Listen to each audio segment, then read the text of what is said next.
మహిళల ప్రైవేట్ ఫోటోలు, వీడియోలు తొలగించేందుకు సులభమైన విధానం తీసుకురండి.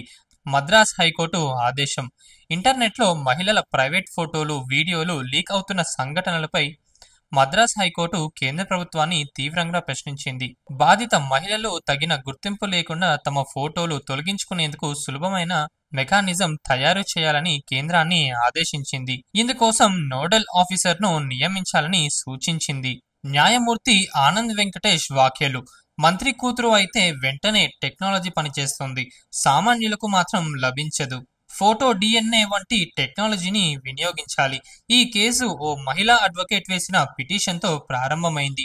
ఆమె మాజీ భాగస్వామి గుట్టుగా వీడియోలు తీసి వాటిని సోషల్ మీడియాలో షేర్ చేశాడు. వాటి కారణంగా ఆమెను పోలీస్ స్టేషన్లో 7 మంది మగవాళ్ల ముందు వీడియోలు చూపించడం జరిగింది.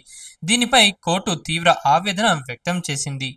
లేటెస్ట్ అప్డేట్స్ కోసం మన నేటి ధాత్రి ఛానల్ని సబ్స్క్రైబ్ చేయండి. అలాగే మీకు నచ్చిన వీడియోని లైక్ చేసి, షేర్ చేసి, కామెంట్ చేయండి.